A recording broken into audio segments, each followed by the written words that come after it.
All right. Well, hello, and welcome back to another episode of Two Plane Sports. As you can see, I am Miami ready. Me and Jose are about to depart Thursday or tomorrow, I guess, for Miami for Jose's bachelor party. So, we're gonna have a good time. I'm getting a little bit ready before we go. But before we start the video, we're gonna do a breakdown of the defensive line, which we both think is a pretty talented group for the Sooners this year. And I think it's going to be pretty explosive. But before we get into that, we want to thank you guys for helping us grow with your likes, comments, subscriptions. Please keep the subs coming. We really appreciate it. We will be giving our tickets away next Wednesday to the Santee Lounge for the spring game. So you have to wait a little bit just because we're going to be gone out of town. So the regularly recorded scheduled Monday drop is not going to happen. But so stick around until Wednesday to see who wins that. Just be sure to comment, subscribe, and do the end of video challenge to enter yourself into that competition, I guess, to win those tickets. Being said, let's roll into it. Jose, so what do you think about the defensive line just generally? I guess to start this, to kick it off. Yeah, so I mean, there's a lot of good depth. You definitely hit it on the head with this group being extremely talented, being led by Todd and Miguel. It's going to be a really well coached couple of rooms. We're going to talk about the entire defensive line, not just the interior. We're going to talk, and some of them may be outside linebackers, but at the end of the day, they're going to be coming off the edge to pass rush. So, we understand that they're not all defensive linemen, but they're going to play a part in that group. I think at the end of the day, this is going to be the room that is going to take this team to the next level. I think when Lincoln left, a lot of people USC fans, people that maybe aren't fans of OU, some would call them OU haters, were saying that Oklahoma is going to be trash. They're completely done. We're not winning anymore. But not only the addition of Coach Venables was great. I think no one can really say what he's going to be quite yet, but he does bring a different energy that we haven't had in a long time. I think the most important addition outside of Coach Venables was Todd Bates. And we did a lot of videos after Coach Venables was hired about who's going to be the position line coaches. I really didn't think Todd Bates was coming because it took so long to get that hire done, just as long as it took Coach Valai. And Valai was coaching until the national championship. So once that was taken care of, that's when I guess I kind of pivoted thinking, all right, we're actually going to have an extreme upgrade at defensive line. We have a good cornerback coach. We have a pretty good safeties coach in Brandon Hall. Todd Bates is going to transform this defense in general. And obviously he's going to have a lot to do with the defensive line. I think these guys are going to have some of the best coaching in the country, and the guys that are still here from the last regime, the guys that have been here the last couple of years, are probably going to see a lot of changes, and hopefully they're all good. I think that they should be, and hopefully they are, but we're going to see probably these guys get a lot more comfortable and get to, pin their ears back and go after the quarterback, because that seems like something last year that we were all kind of underwhelmed with. We all expected Perrion Winfrey to have a really good year, and he didn't have as great of a year as we expected him to. And then he got to the Senior Bowl, and now he's being talked about as a potential second round pick, maybe even first round for some teams depending on their need. We're seeing, Nick Bonito didn't have that great of a year. He was coming in. He was looked at as probably one of the best pass rushers in the country. And not that he didn't show he doesn't have that skill, but he definitely didn't have the statistics to back it up. So I think this year is going to be completely different, right? We're going to see not only new coaching, but it's going to be a new group of guys, because we did lose quite a bit of talent on that defensive line with guys like Nick Bonito and Perrion Winfrey, like I just mentioned, where we also lost Isaiah Thomas. So that I think that's just as big of a loss as Perrion and Nick Bonito. Isaiah had an amazing year last year, and I hope he has success in the NFL. I think he's kind of underrated right now, but we're going to see a fresh batch of guys on that defensive line. Yeah, I think it's good that you mentioned the guys that we lost, because they are key departures at the end of the day. I absolutely agree with your stance on the coaching for the defensive line. Exactly, is going to be far better than it was last year. It's a season that you really wish you could have Perrion Winfrey and Nick Bonito and Isaiah Thomas playing under these coaches. But unfortunately you can't. Bonito still had 7 sacks. I sure looked it up. So where I agree, it was a down year for him, but just because all the talent he had, he's still produced a little bit. He's going to be a fantastic NFL player. So is Perrion, so is Isaiah, but that's not for here. But you look at the room now and you look at the coaching now. I think the guys that I'm most excited about, I think that are going to have the biggest jump or the most success out of the room. We kind of talked off air, but you look at Jalen Redmond. He has to take the step and has to be the guy this year with no Perrion Winfrey. And he's shown, really, really good flashes during his Sooner tenure. And this year he's going to be the guy. I think he's going to be the Perrion Winfrey role. So he has to have a big year, and I think he will. You look elsewhere on the inside. I think it's going to be a lot of Jalen Redmond, Isaiah Coe, Jeffrey Johnson, and Jonah Lualu. All of which I think are very, very good players. I think it ends up being a starting role of Redmond, obviously, I just said, and then Jeffrey Johnson probably from Tulane is who I'd peg. And other guys I think are going to have a huge jump is Ethan Downs. He looked really good as a freshman, kind of like Stutzman did. He should take a huge leap playing with Bates and Chavis. Clayton Smith on the edge. I'm excited to see those players for sure. Like those are the ones I'm locked in on the most, I think. Yeah, for the interior, I think it's going to be definitely Redmond. And I agree that Jeffrey is maybe going to start or be the named starter at the beginning of the year. There has been a lot of hype around Jordan Kelly and how he's progressed over the spring practices, and he'll have a lot more progression over the summer. So I think him and Jeffrey are going to be competing for that number 2 spot in the interior as a starter. But those three will be, if not starters, they're going to be playing constantly. I don't know about Lualu quite yet. He did come from Hawaii. He is a transfer. So he's one of those guys that brings in more experience, being an older guy, kind of, being able to lead younger guys. I think he's going to play, but I think Kelvin Gilliam, a guy that was in last year's recruiting class, when we talked about him in his Houdat, I remember mentioning how explosive he is and how quickly he can, he reacts to when the ball snaps. I think if he was able to take last year, digest everything that he learned, because at the end of the day, while we did have a coaching upgrade, I think the issue last year was more so the defensive play calling and not coaching on the defensive line. Yes, it maybe wasn't to the par that we're about to get for the next, hopefully 5-10 years with this coaching staff. But, Coach Thibodeau and Coach Jamar Cain were still good defensive line coaches. So these guys are going to improve. And I think Kelvin's got the opportunity to come in and take some minutes from maybe a guy like Jonah Lualu, or maybe even a guy like Isaiah Coe or Jordan Kelly. I think our number 1 interior lineman is Jalen Redmond from the production he's had as a Sooner, because like you said, he has proven to be really successful. He's just had some injuries that have, put him back where potentially his progression could have been at this point if those injuries never happened. No, on the outside, we're going to see some big changes, right? No Isaiah Thomas on one side, no Nick Benito on the other. This is where I think some of the potential that we've had in those rooms is going to get to come in.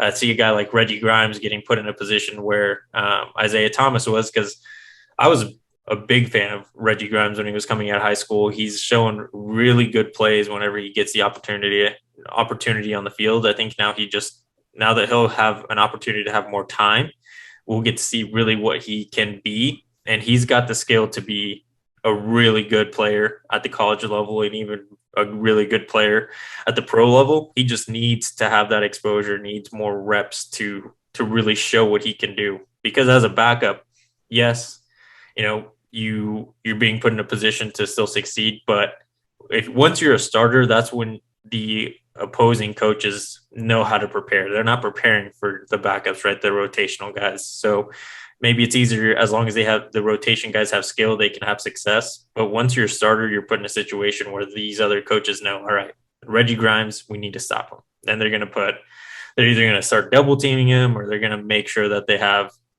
one of their best guys in front of them, right? So I expect him to have a really good year, but he is going to need to take a jump going from being a rotational guy to a starter. On the other side, I think Ethan Downs, like you mentioned, he had good success last year as a freshman. I think He's a guy that was maybe held back a little bit. One of the guys that was held back by being young, kind of like Stutzman. I think he was overlooked by the coaches because of their age, even though they could have been just as productive or even more productive than the starters at the time. I think Ethan Downs is going to be put in a position to, again, bump completely up to the starting spot and potentially secure a starting spot for the next 2 years because he is so young. He's going into his sophomore year. He's not a redshirt. So we'll have him for this year and next year. And I think he's the dude that's going to be a pivotal part of the pass rushing game. Yeah, the outside, like with the edge rushers, is the most interesting part of the defensive line for me, because we did lose a lot of production, as we've mentioned now a couple of times, with Benito and Thomas being gone. I think that Ethan Downs is a penciled-in starter. I think he's going to have a huge year. I'm very high on Ethan Downs going into this season. Opposite Ethan Downs to me is where it gets really interesting, and I think it's going to be a lot of rotation maybe to start the season and before somebody really pencils in that starting spot. But I think throughout the year it's going to be a rotation, as any good team does on the edge. You want fresh edge rushers in there, getting after the quarterback. But I think Ethan Downs is penciled in starter at one side. The other side, I kind of want to see Clayton Smith take the big jump and become the next Nick Benito, if not a little better. I think with Clayton Smith, he has more drop back and coverage ability too. I think he has the potential to be a little bit better than Nick Benito overall. Time will tell. But I also think guys like Marcus Stripling are going to get a fair chance there on the edge. I had a guy's name and I can't think it was going to come back in a second, but I think that other outside spot with Clayton Smith, Marcus Stripling, maybe even like Grayson Holton, who's a 2022 commit for us, has a chance to sneak in there. I think that other spot is going to have a lot of competition before someone really locks it down. Yeah, I think what we have a lot of right now in the room is a lot of really good pass rushers from a stand-up position. I can't really remember a time where we put, Ethan Downs or Clayton Smith in a position where they have to get, in a 3-point stance to, put their ears back and go. I think that's what's coming in this recruiting class. Like you just mentioned Grayson Halton, who I believe was a 4-star. We also have Cedric Roberts, R. Mason Thomas, Alton Tarber, and Cavante Henry. If I remember correctly, R. Mason and Cavante are edge rushers. Or in high school, they played predominantly edge rushers and probably moved around a little bit. But those guys are guys that were put in a position to get in a 3-point stance and go. Grayson moved around a lot, and I think he, like you said, he does have the opportunity to come in, potentially compete for some time on the outside. There's just a lot of depth there because, as you just mentioned, it's hard to really pencil in that second starter on the other side of Ethan Downs because Stripling had a really good bowl game, and it's going to be hard to keep him off the field. Clayton Smith has a lot of potential coming in. Was he a 4 or 5-star? I can't remember now. He was a 5-star on Rivals, I think 4-star on 24/7. Okay, so a guy that a lot of recruiting websites see as a guy that could have a lot of impact at the college level. It's hard. It's going to be hard to keep these guys off the field, and it's really just going to be how this defense is going to be put together overall. And I need to watch more games from Clemson, but if there's 2 more outside linebacker roles where they're put in a position to stand up and bull rush, kind of like the Pittsburgh Steelers do, right, with TJ Watt, where you just have guys come in, sit on the edge, standing up and go, then maybe I could see a combination of Ethan Downs and Clayton Smith. Or Ethan Downs. I think Reggie Grimes can still rush with being put in a stand-up position, but I feel most comfortable with him down in a 3-point stance with his hands on the ground and going. So at the end of the day, it's going to be how the starters are going to look and how the defensive line looks. I think it's going to be on how the formation is and the defensive personnel that we need for a specific player or drive. Grimes was the third player I was trying to think of when it comes to that other outside spot. It's a competition between, to me, Clayton Smith, Reggie Grimes, and Stripling. Because as you mentioned, he did have a hell of a bowl game, and that's, if he's feeding off that momentum, that's good. I mean, he took that into the offseason, so hopefully he keeps it rolling. You got Nathan Rollins-Cabaj, who I think also might have a chance to compete. I don't see him starting I think the 22 class of commits is super talented, but I don't see them getting a whole lot of playing time just because it's a very deep position for the Sooners, and we're fortunate to be deep there. Fortunate to be able to pull those guys off the bench if need be, between Alton Tarver, R. Mason Thomas, Cavante Henry, Grayson Halton, all of them. I think they're all going to be pretty nasty. I think, but just when it comes down to the meat bones, nitty gritty of it, the guys we're going to see is Isaiah Coe, Jeffrey Johnson, Jalen Redmond, Ethan Downs, Clayton Smith, and that's why I'm going all over the place here. But with Clayton Smith, he has to, you talked about it with his recruiting ability and stuff. He has to be the guy to take the next step because I think he has the most untapped potential of the group. He's just explosively athletic. He's got great size. I imagine he's a pretty strong dude. If he can take the next step, I think him and Redmond are going to be, assuming that Clayton Smith can take the next step and become that Benito type player. Him and Redmond are going to be the most impactful and / the most important. I think if they're playing well, the D line's playing well. If they're playing not so well, we might see not the whole unit struggle, but it'll be tougher. I guess I'll say that. Yeah, I think there definitely needs to be a combo. I don't know if I completely agree with it needing to be Clayton. I think really it's going to be who is better coming off the edge between Downs and I think really it's going to be Downs, Stripling, and Clayton Smith competing for one side because they are so good at stand-up rushing.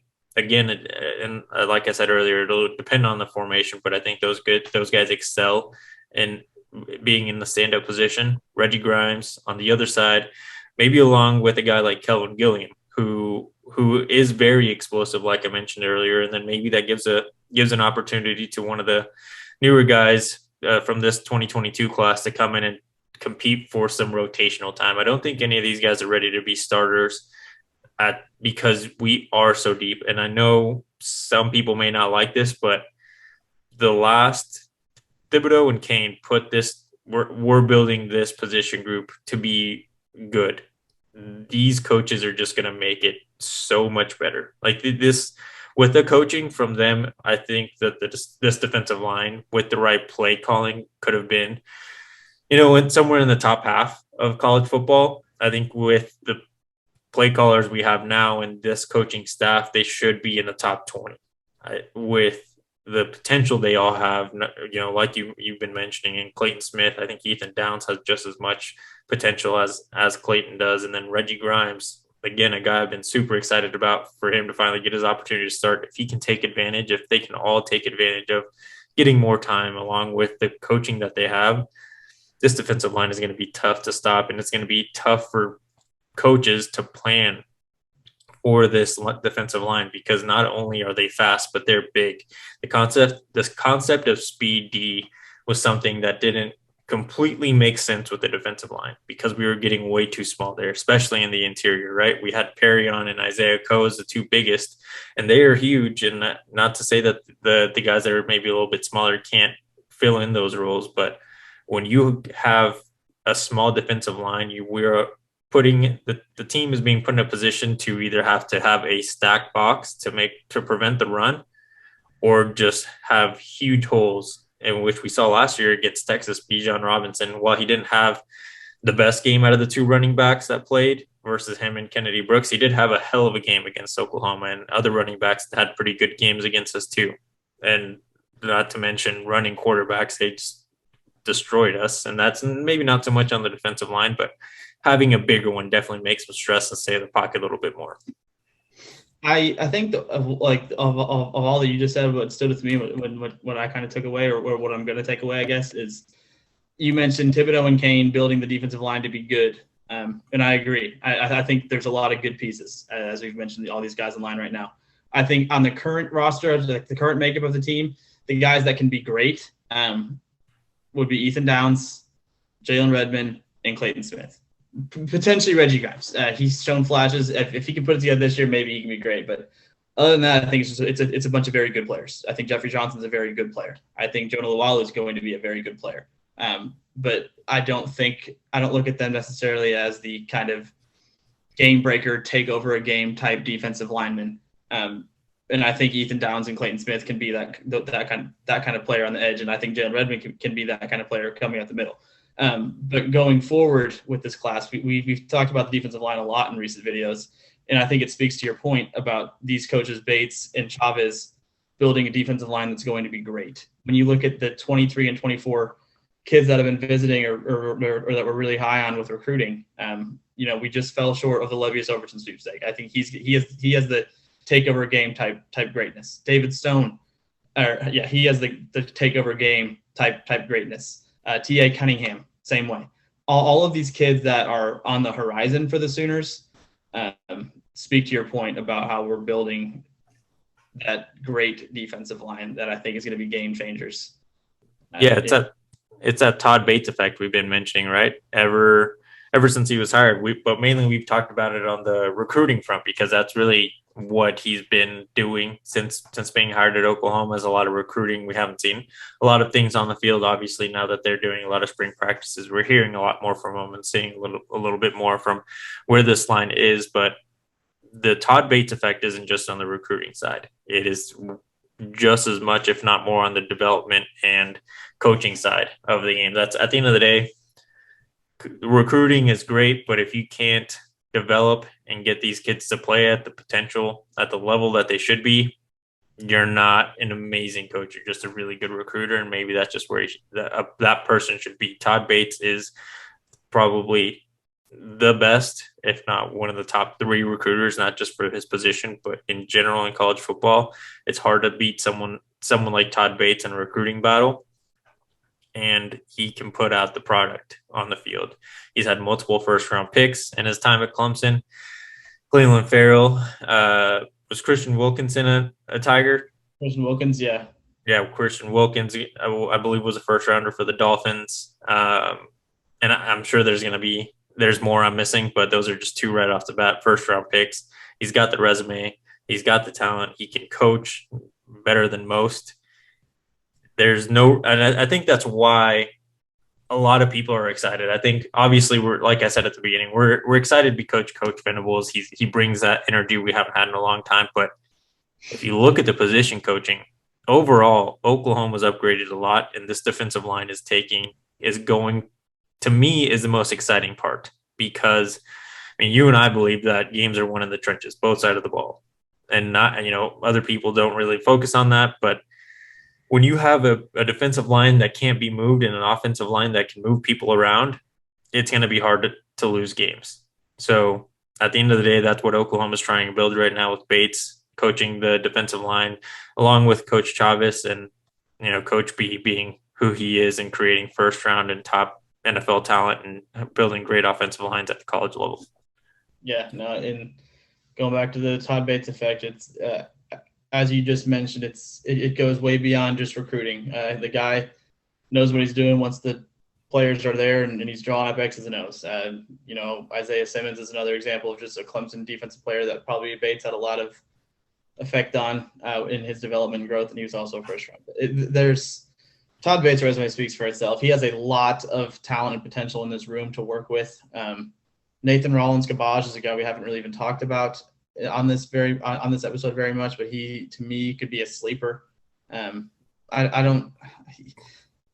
He is kind of like a guy like that Shane Witter talked about to me, with like kind of a shit or get off the pot type of year for him. I think just because the room it's loaded right now, and it's only going to get better and better as we move forward with not only the 22 kids who are currently committed, but the 23 and 24 class is going to be nasty on the defensive line. So these kids like Nathan Rollins-Gabage, super excited about coming out. Didn't really get to do much last year. Two-way sport, plays basketball too, but he said he's not going to play basketball until he produces on the field. So, he's a sleeper. Jordan Kelly, as you mentioned, is a guy people were talking about could maybe even start this year, or I don't know. There's a lot of talent. I'm excited to see what Bates and Chavis can do with it. Yeah. So before we wrap it up, let's clean up a little bit. I know we've mentioned here on and off who we believe the starting lineup is. Who is your starting lineup for the defensive line? Ethan Downs for sure on one edge. Jalen Redmond for sure is one on the inside. I'm putting Jeffrey Johnson right next to Jalen Redmond with a heavy rotation. I think probably that's the heaviest rotation on the defensive line, because I do think Jonah Luwalu and Isaiah Coe will be switching in and out too. The other edge, it's a three-way battle in my mind with Clayton Smith, Reggie Grimes, and Marcus Stripling. And I'm just going to say that Clayton Smith takes the jump and he becomes the next Nick Benito. So I guess my starting four is going to be Ethan Downs, Jeffrey Johnson, Jalen Redmond, and Clayton Smith.